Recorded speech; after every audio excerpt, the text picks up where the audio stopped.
जय हिंद साथियों, स्वागत है आपका अपने YouTube channel MS defence study पर। साथियों, इस वीडियो में बात करने वाले हैं SSC CHSL एग्ज़ाम के लिए GK GS के कुछ इंपॉर्टेंट क्वेश्चनों पर हम डिस्कस करने वाले हैं, जो कि आपके आने वाली शिफ्टों के लिए अति महत्वपूर्ण क्वेश्चन ये रहने वाले हैं। साथियों, आपके जो CHSL के जो एग्ज़ाम हाल ही में साथियों चल रहे हैं और अभी तक हमने जितनी भी क्लासें यहाँ पर आपको करवाई गई है साथियों, 90% क्वेश्चन जो है साथियों वो वहीं से आपके छप रहे हैं। साथियों, क्लासों से ही क्वेश्चन जो है वो आ रहे हैं। कई साथियों के कमेंट्स आ रहे हैं कि सर पिछली क्लासों से जो है वो क्वेश्चन आपको आ रहे हैं। ठीक है, तो आने वाली शिफ्टों के लिए जो ये क्वेश्चन है ये आपके लिए अति महत्वपूर्ण क्वेश्चन रहने वाले हैं, इसलिए वीडियो को पूरा अंत तक जरूर देखिए। और जो भी साथी चैनल पर नया आया है एक बार चैनल को जरूर सब्सक्राइब कर लीजिए साथियों। और मैं आपको बता दूं, SSC MTS और CGL की भी जो क्लासें हैं वो इस चैनल पर स्टार्ट कर दी गई है। तो जो भी साथी MTS और CGL की तैयारी कर रहा है वो भी साथी चैनल से जरूर जुड़े।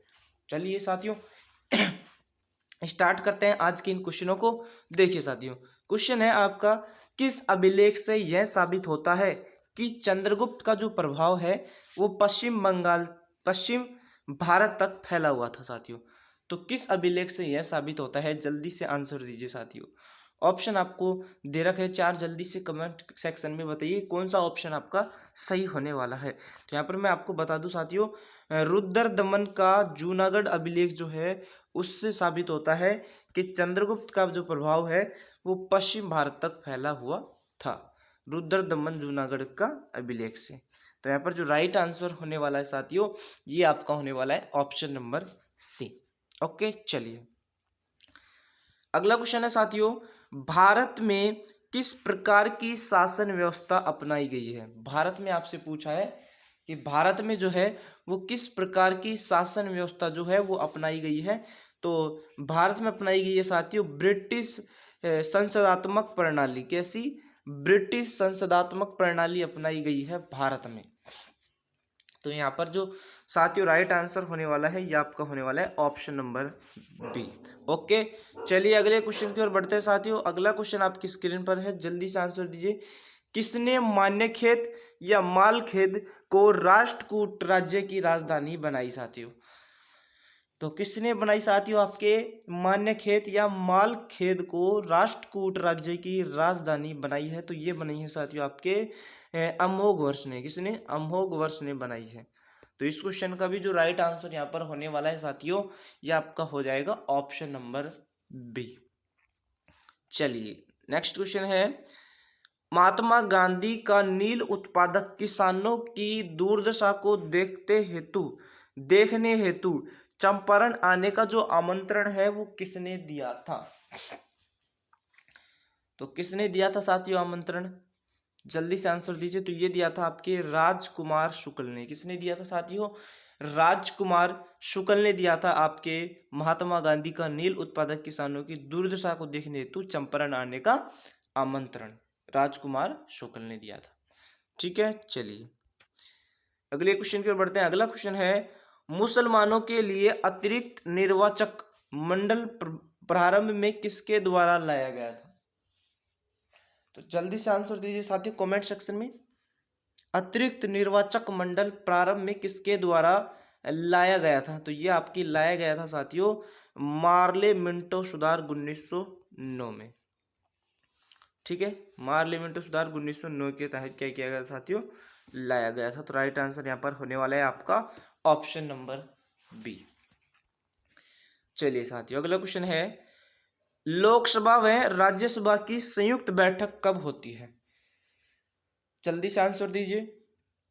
लोकसभा व राज्यसभा की संयुक्त जो बैठक है ये आपकी कब होती है? तो ये आपकी जब होती है जब एक बिल जिस पर दोनों सदन सहमत न हो उस पर विचार करना और पास करना पर ही जो है वो राज्यसभा और लोकसभा की क्या होती है साथियों?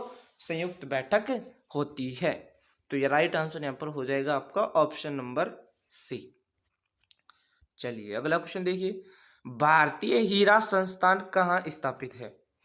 भारतीय हीरा जो संस्थान है, ऑप्शन आपको दे रखा है नई दिल्ली, सूरत या मुंबई या जयपुर। तो साथियों यहाँ पर जो करेक्ट आंसर होने वाला है ये आपको होने वाला है सूरत। क्या होने वाला है साथियों? सूरत आपका राइट आंसर होने वाला है। ओके, चलिए अगला क्वेश्चन देखिए। अंग्रेज पुलिस अफसर कैप्टन सैंडर्स जी किसके द्वारा गोली से मारा गया था? तो किसके द्वारा मारा गया था आपका कैप्टन सैंडर्स?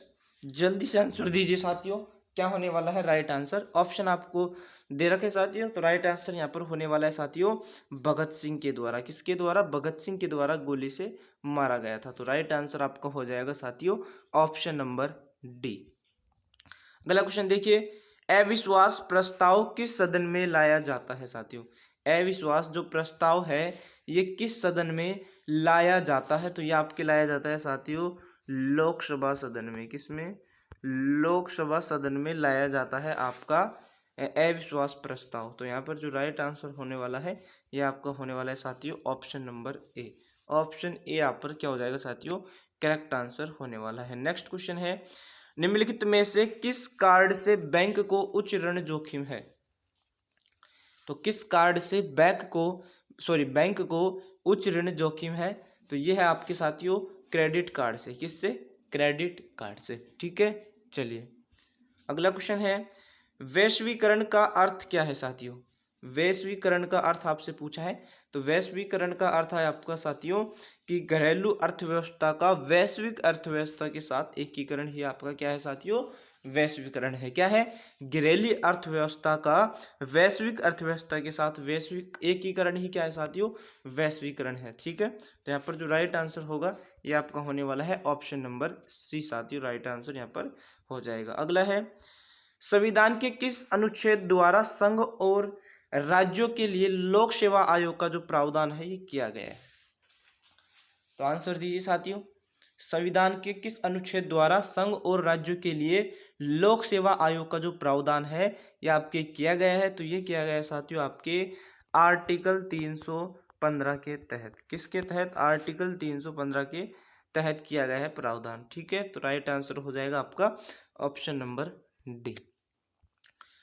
देखिए नेक्स्ट क्वेश्चन है, जहांगीर ने किस चित्रकार को फारस के शाह एवं उनके अमीरों का छवि चित्र बनाने के लिए फारस ईरान भेजा साथियों? किस चित्रकार को भेजा था? तो करेक्ट आंसर हो जाएगा यहाँ पर बिशन दास को। किसको? बिशन दास को भेजा था। ठीक है, चलिए अगला देखिए, महात्मा गांधी को सर्वप्रथम राष्ट्रपिता किसने कहा था? इंपॉर्टेंट सवाल है साथियों। महात्मा गांधी को सर्वप्रथम जो राष्ट्रपिता है वो किसने कहा था साथियों? तो वो कहा था आपके सुभाष चंद्र बोस जी ने। किसने कहा था? सुभाष चंद्र बोस ने कहा था आपके महात्मा गांधी जी को सर्वप्रथम राष्ट्रपिता। ओके, चलिए अगला क्वेश्चन है, सम्राट हर्षवर्धन ने 2 महान धार्मिक सम्मेलनों का आयोजन किया था। तो कौन कौन से सम्मेलन थे? तो वो थे आपके साथियों प्रयाग एवं थानेश्वर। कौन थे साथियों? प्रयाग एवं थानेश्वर सम्मेलनों का क्या किया था? आयोजन किया था। तो यहाँ पर जो राइट आंसर होने वाला है साथियों ये आपका होने वाला है ऑप्शन नंबर बी। अगला क्वेश्चन देखिए, भारत एक गणतंत्र है इसका अर्थ है? भारत एक गणतंत्र है इसका क्या अर्थ है ये आपसे पूछा है। तो इसका अर्थ है भारत में वंशानुगत शासन नहीं है साथियों। गणतंत्र का मतलब है कि भारत में वंशानुगत शासन नहीं है, ये अर्थ है आपके गणतंत्र का। ठीक है, चलिए राजेंद्र चोल द्वारा किए गए बंगाल अभियान के समय बंगाल का जो शासक था वो कौन था? जल्दी से आंसर दीजिए साथियों।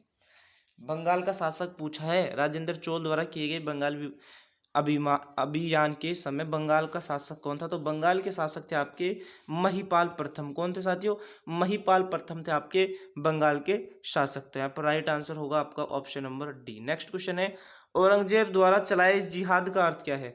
औरंगजेब द्वारा चलाए जिहाद का अर्थ आपसे पूछा है। तो जिहाद का अर्थ आपका दार उल इस्लाम। क्या है साथियों? दार उल इस्लाम है। ठीक है, तो राइट आंसर होगा आपका साथियों ऑप्शन नंबर बी। अगला क्वेश्चन देखिए, ऋग्वेद में सूक्त है साथियों। ऋग्वेद में कितने सूक्त हैं ये आपसे पूछा है। तो ऋग्वेद में साथियों 1028 सूक्त हैं। कितने? 1028। ठीक है, चलिए अगले क्वेश्चन की ओर। अगला क्वेश्चन है, साइमन कमीशन का भारत आगमन किस वर्ष में हुआ था? जल्दी से आंसर दीजिए, ऑप्शन आपको दे रखे हैं 1930 में, 1928 में, 1925 में, 1919 में। तो यहाँ पर जो राइट आंसर होने वाला है साथियों ये आपका होने वाला है 1928 में। कब हुआ था? 1928 में हुआ था आपके साइमन कमीशन का भारत में आगमन। तो यहाँ पर जो राइट आंसर होगा ये आपका होगा साथियों ऑप्शन नंबर बी। अगला देखिए और जल्दी से ऑप्शन में राइट आंसर दीजिए साथियों। संसदीय प्रणाली वाली सरकार को अन्य किस नाम से जाना जाता है? जल्दी से आंसर दीजिए। संसदीय प्रणाली वाली सरकार को अन्य किस नाम से जाना जाता है? तो अन्य उसको जाना जाता है संघीय सरकार के नाम से। किसके नाम से? संघीय सरकार के नाम से जाना जाता है। ओके, चलिए नेक्स्ट क्वेश्चन है और जल्दी से आंसर दीजिए साथियों। क्या होने वाला है? क्वेश्चन है 1857 के विद्रोह का तात्कालिक कारण क्या था? 1857 के विद्रोह का आपसे पूछा है तात्कालिक जो कारण है वो क्या था? तो राइट आंसर होने वाला है आपका तात्कालिक जो कारण था वो था आपके चर्बी वाले कारतूसों का प्रयोग आरंभ करना। क्या था? चर्बी वाले कारतूसों का प्रयोग आरंभ करना था 1857 के विद्रोह का तात्कालीन कारण। तो राइट आंसर यहाँ पर होने वाला है साथियों ऑप्शन नंबर ए। चलिए नेक्स्ट क्वेश्चन है जातक किसका ग्रंथ है साथियों? जो जातक है आपका ये किसका ग्रंथ है? तो जातक की बात करें साथियों तो ये आपके बौद्ध का ग्रंथ है। किसका है? बौद्ध का। तो यहाँ पर ऑप्शन सी आपका यहाँ पर राइट आंसर होने वाला है। चलिए नेक्स्ट क्वेश्चन की ओर बढ़ते हैं साथियों। अगला क्वेश्चन है भारतीय संविधान के किस अनुच्छेद के अंतर्गत वित्त आयोग के गठन का प्रावधान है? तो किस अनुच्छेद के अंतर्गत वित्त आयोग के गठन का प्रावधान है? तो यह है आपके आर्टिकल 280 के अंतर्गत। किसके? आर्टिकल 280 के अंतर्गत। तो यहाँ पर जो राइट आंसर होगा साथियों ये आपका होने वाला है ऑप्शन नंबर बी।